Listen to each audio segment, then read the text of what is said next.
Hello friends. Today we'll begin this discussion with a very basic question. Are you addicted to drama? Now obviously you will ask, how to categorize this word drama?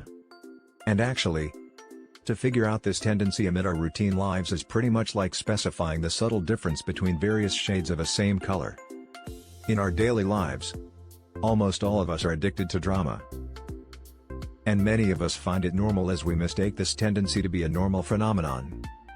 But one who falls deep in the epicenter of this trap, his or her life is governed by conflicts.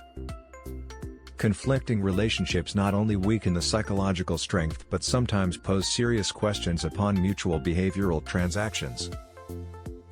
Now, no one can actually escape from transactions. Our social system ensures that we have to be a part of behavioral transactions with other people. And our personality is a constantly moving seesaw over the fulcrum of either parental, adult or childlike aspect. The parental aspects of personality reflect caring and nurturing attitude. The adult aspect of our personality reflects in our actions more or less on practical and rational grounds. Whereas, the childlike aspect within us is in constant search of refuge. But then, where does this drama in our lives begin? The idea of the drama triangle was conceived by Dr. Stephen Karpman somewhere around late 60s to early 70s. Today it is widely adopted and known as Karpman drama triangle, and is an integral part of transactional analysis, not only on family grounds but also in corporate environment. Karpman theorized that whenever real problems are replaced by drama, simultaneously real solutions are faded, and in turn there is anger, envy, confusion, and hatred. Most of the time, drama results in quarrels over no concrete issues.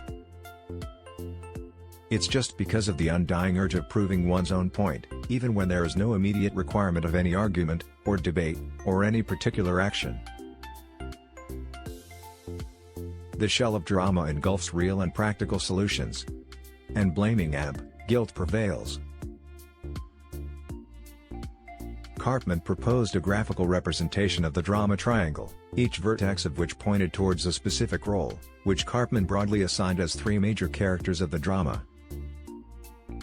Let's check that out, but, before moving further, please don't forget to like this video, share our content, and subscribe to our channel, The Xeniot Trail. Moving on, according to Karpman, there are three roles in the drama triangle: rescuer, persecutor, and victim. Karpman deliberately drew the triangle inverted, keeping the two vertices at upper hand, that is, for rescuer and persecutor, and the third one at bottom, that is the victim. These names may be self-illustrating, but it should be noted that this is a drama triangle, not a reality triangle. The three persons in this triangle are actually in an act, knowingly or unknowingly, or to their belief.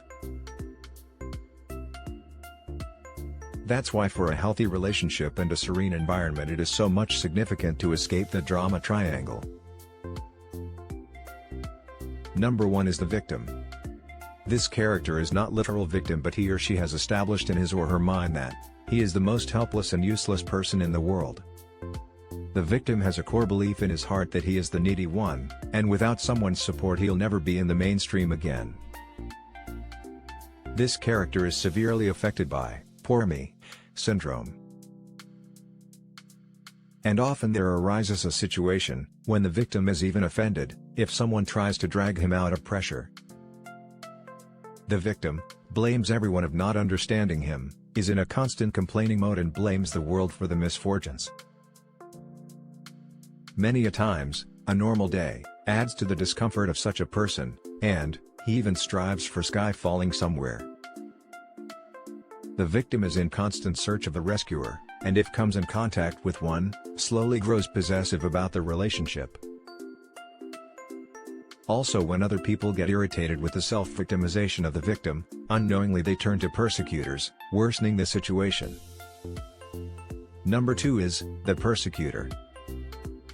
Are often people in our neighborhood who have taken a self-declared responsibility to find out the faults in system. This tendency heavily overrides the appreciating capability of a person. For a persecutor, only he is right and everyone else is at fault. He blames everyone, whether a person is connected to him or has nothing in common. The persecutor poses himself as the most righteous or superior being. But in the process, the persecutor forgets to be cheerful and to savor the happy tiny moments of life. The funny aspect of this character is that the persecutor is extremely offended if someone else points finger at him.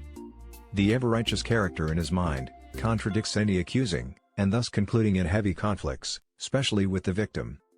The third character is quite interesting, the rescuer. Now this rescuer is not an actual superhero. But the undying urge of being appreciated or recognized turns him into a classic enabler. Whenever he finds a victim, the rescuer jumps into the scene and poses like, "Hey, I'll do everything for you." And most of the times without even calculating his own resources or capacity before promising, or about any consequences.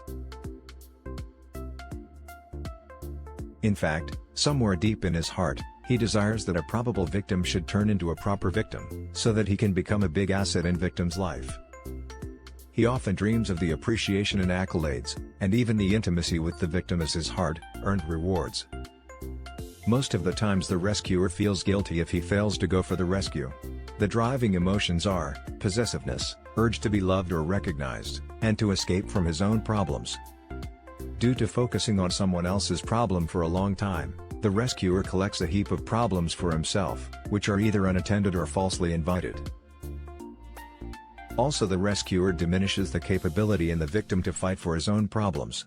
As the victim is in ever need of the rescuer, this results in hindered development of both parties.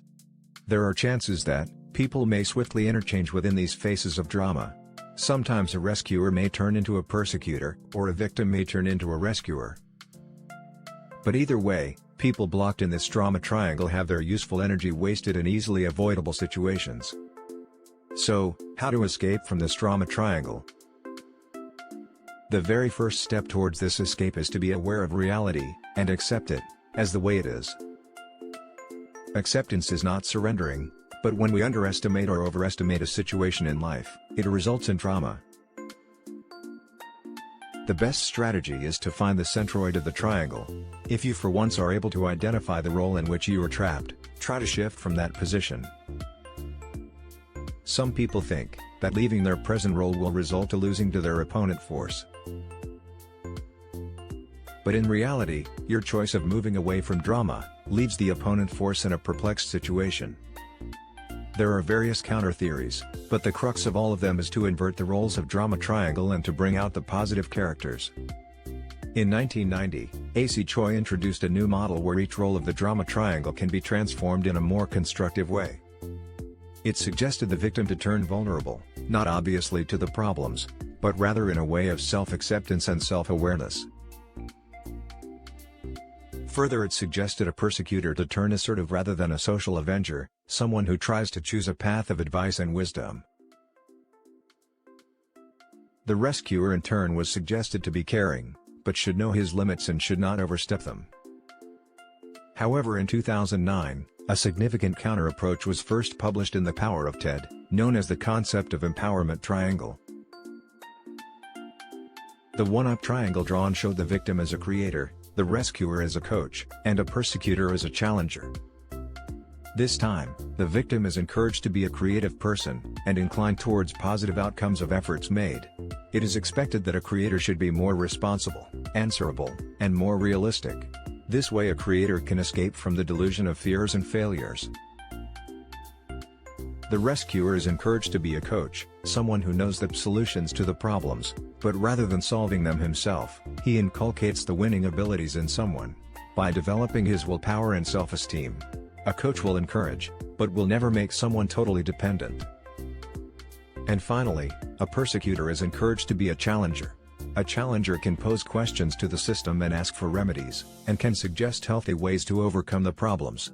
It is good to be aware of the system, and in this process, a challenger can even bring out hidden abilities in a creator.